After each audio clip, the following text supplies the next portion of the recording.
Each rainy season in Botswana, something unseen anywhere else in Africa takes place. That's when the crystalline waters of the Okavango River flow, not to the sea, but into the sands of the Kalahari Desert. And here in the land is created the world's largest inland delta, and this becomes a watery paradise rich in big game. I've been to Africa many times, but never to Botswana, and certainly not the Okavango Delta. And I really didn't know what to expect. I've hunted in Zimbabwe, South Africa, Namibia, Tanzania, and it's really just the opposite there because you're hunting water holes, whereas here it's nothing but water and you're looking for dry land that some of these animals will be on.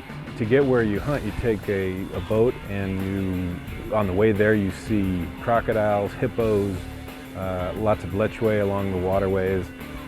And then you get on these little islands, and you walk and walk, and you say island, but the islands are full of water as well. And it's a little unnerving sometimes when you see a crocodile not too far from where you're walking, and you're thinking, what is there to stop this crocodile from coming after us? But luckily there was no close encounters, and it was just a great experience all the way around.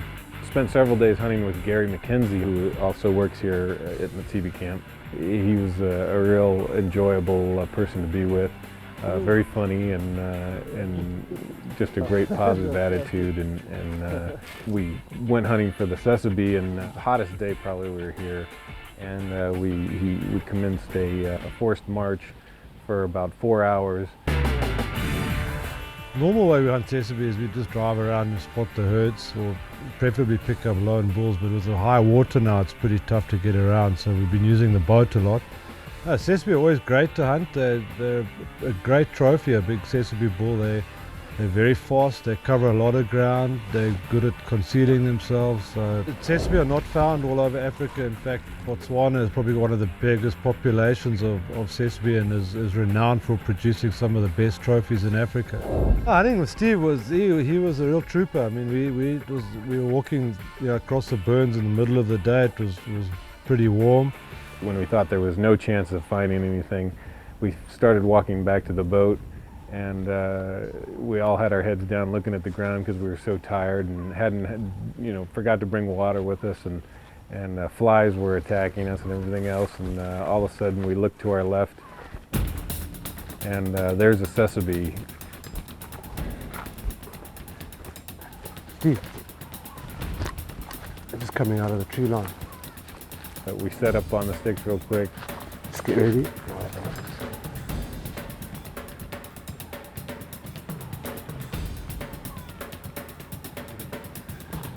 They've got a good bull on, actually they're all bulls. 207.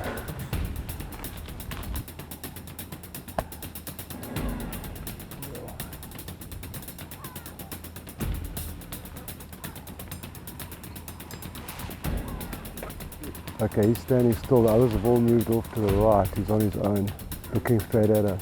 Now that's a good bull, so when you're ready, take it. Gary said, take the one all the way to the left. Ready, here we go. Took the shot, and he went straight down, and it made it all worthwhile, because I don't know if he'd ever heard the end of it if after that march through water and thickets and everything else, if we hadn't even seen anything. They must have been lying up in the shade there, and they just came out to see what we are. That's sesame, so they're very curious. Yeah. And just to stand like that. There they go. Yeah. Let's go look at them. Okay. The Sesame is related to the wildebeest. It can gallop at 45 miles per hour. Part of its Latin name means like the moon for its crescent-shaped horns. I've never seen one up close. Everybody does a European mount with them. Yeah. A lot of people think they're pretty ugly, but I think they're pretty neat. They've got such beautiful, that deep purple coat. Mm-hmm. They're difficult to judge because you've got to look for horn mass, long tips, spread out past the ears, and for a straight sort of horned antelope, they're quite tough to judge. Oh, there he is. Yeah, there he is. Oh, he's a good one. It was better than I thought he was, huh? Yeah, I don't know too much about a Sesame, but yeah, no, he looks pretty massive. Yeah, and that's what you want on a Sesame. You want this heaviness, all the way out, because I mean, for a big animal, they've got relatively small horns anyway, so but, you know, that's what you really look at, is the mass. The cows actually often have longer horns than the bulls, but you know, their bases are way thin. They've kind of got those ducks like it's blessed buck. Yeah, blessed buck and the hartebeest have them. It's actually a scent gland, and they'll rub their heads in the grass, and you can see the dried mud on his horns. It's just, we love pushing their head into mud and sort of marking their territory using these glands, and you know, rubbing their horns in the mud. And sometimes you can tell the bull because his whole forehead will be covered in mud, and the cows will be clean. But it's one good indication. It was well worth the walk. Yeah, well, I thought it was just going to be a walk back to the boat, but you never know. You always got to be ready. Exactly. Yeah. I mean, you can walk into anything out here. And hopefully it's not something with big fangs. Yeah, that's right. Well done again. All right, thank you. In the flooded desert of the Okavango Delta, Benelli's Steve McKelvain has already taken a sesame. And now with PH Jeff Rand, he's after a lechwe. You know, Africa is an unforgiving land, but it's also unforgettable. If you've hunted Africa before and you've hunted in the drier areas, you really might want to try coming to the Okavango Delta. It's a totally different experience and one of the prettiest places in Africa I've ever been. Jeff Rand's Matsibi camp here is a tent camp. It's in the middle of nowhere. You have to take a boat to get here, especially with the water as high as it is right now. There's running hot and cold water, toilets in the camp, shower and everything, so it's quite comfortable. Hippos out in the water every night. It's really wild Africa at its best. Rand South has the best camps, professional hunters, and best concessions in Botswana. They also have a tremendous number of lechwe. These large, incredibly handsome animals are in the waterbuck family and are the most aquatic antelope next to the Sitatunga. Hunting them takes much time on the water. Steve, he's a good one. Grab your gun. We're going to try and get in behind this little island. We'll jump out, see if we can get a shot. And when Jeff says, this is the one, this is a shooter, the excitement really builds. Yeah, Steve, he's a good one. Let's just get in behind this island and jump out. See if we can get on him.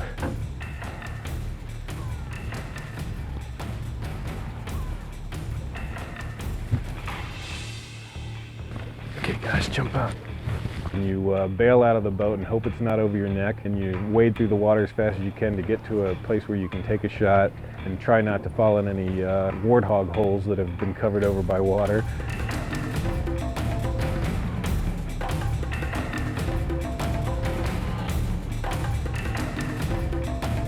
Be ready to take him right in the shoulder.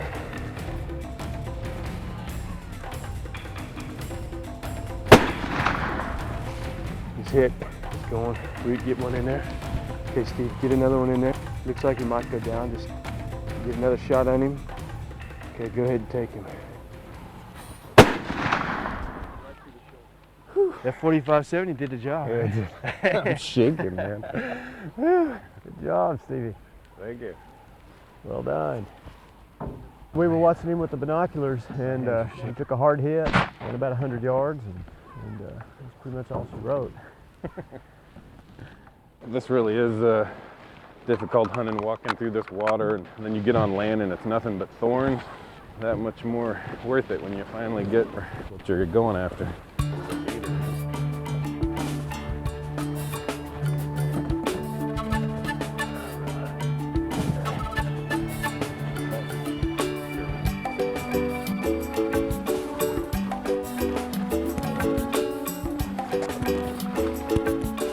I hunted my lechwe with the high wall Uberti 45-70. The advantage is that it's a very accurate gun. The bullet for the 45-70 that I was shooting is a 405 grain soft tip, traveling about 2,000 feet per second. The lechwe is a much bigger animal than you think. They don't look near as big until you get up close to them. Really a case of ground growage rather than ground shrinkage, like you have a lot of times on a whitetail. I mean, that's a great one too. Nice old bull. Oh, look at that shot there, right on the shoulder. Perfect. You'd probably go 26, pretty close. The red lechwe is only found here in sustainable, huntable populations. Mike, I finally got him. Good job, boy. It's a nice one. Yeah, I actually think it might be one of the ones we had a shot at yesterday. That Yeah, long I shot, think so. not very far from here. All good things Looks come like to those who wait. same shape horns. Man, he's a beauty. Surprised he would stick around a second time. Man, he's a war horse, isn't he? Yeah, nice. He's a long shot. I was a little worried about the 45-70, but I guess, you know, 100 million buffalo can't be wrong. Yeah, you get up close to these, and the body is really much larger than I thought it would be. I thought it'd be, you know, just a little bit bigger than an impala or something. Yeah, he'll go to 300 pounds, maybe a little bit more even. Yeah, they're big animal. And the most prolific we've got here in the Delta. You see, you know, there's more lechwe than anything else. We got a herd of about 50,000, they reckon, in the Delta. Did you get a look at that other shot? No, we haven't rolled one of you. I was going to put the gun down. Here, I'll take it. Wait, look at that. He's got a white patch on his back here. I've never seen that before, ever. First time. Let's, you want to get him set up and take a few still pictures, and then we'll get going. So far in Botswana's Okavango Delta, while hunting with Rand Safaris, host Steve McKelvain has found trophy Sesame and lechwe. Now he's in search of Africa's most identifiable and most elegant antelope, the impala. Hunting these impala in this mapani bush is somewhat difficult. You glass a bunch, they're constantly moving. It seems like impala never stand still for more than 2 seconds. Finally get up to one, you set up, you've got your gun on him, and just then another either walks in front of him or he walks behind another bush. It's very difficult. There's a lot of them out here, but in order to get one, there's a lot of stalking and a lot of stealth involved. Okay, just watch that gap there. He's going to walk through the gap. Look at it. That's just his head and neck coming out. He's turned. He's walking straight away. I've got too many bushes in front of me. Just move over to the left.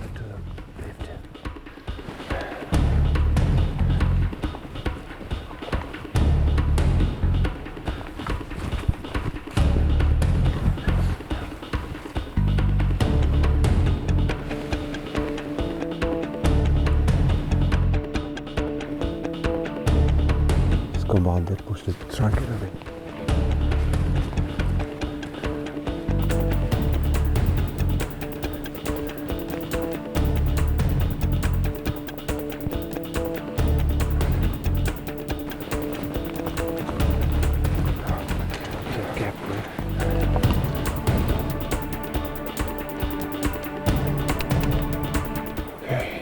That's him, he's dead broadside, head on the right. Right, I'm going to take him.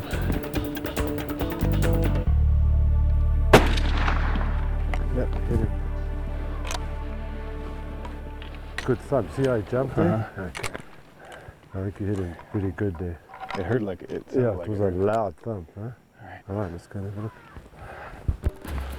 Well, this gun doesn't thump lightly on either end.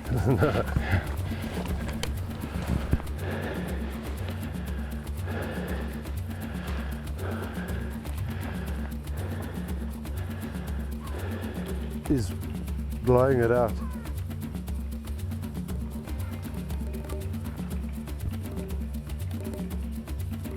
There's blood. He's just running straight through bushes now. He's dead.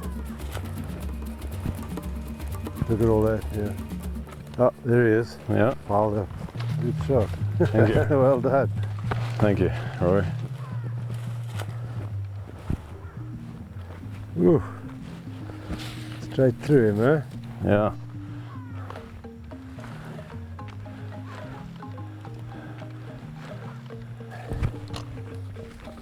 Yeah. Quite low down there. Yeah. Well, I think a bullet drops a bit, you know. Yeah, that was quite a long shot. That just blew his heart out. Yeah.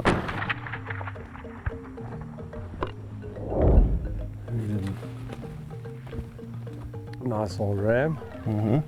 This is what you look for in impalas. Is this what they call this shelf? The more level it comes out, that's where you get your interest. Well, they're one of the prettiest animals out here, I They're think. beautiful. You know, I keep saying impala are so underrated in Africa because you see so many all the time. Yeah. Well, I finally got my impala. We're down to the last half a day. Last half day, yeah. It's not easy now. When, you know, early in the morning with this breeze, the impala stay in this thick stuff. And like you said, you know, back there, they never stop moving. They're a bit skittish with the breeze and they run off and they stop, takes a while. Finally, when you pick them out again, they move again. Yeah. It can be a bit frustrating, but they always give you a good hunt, impala, especially in this thicker stuff.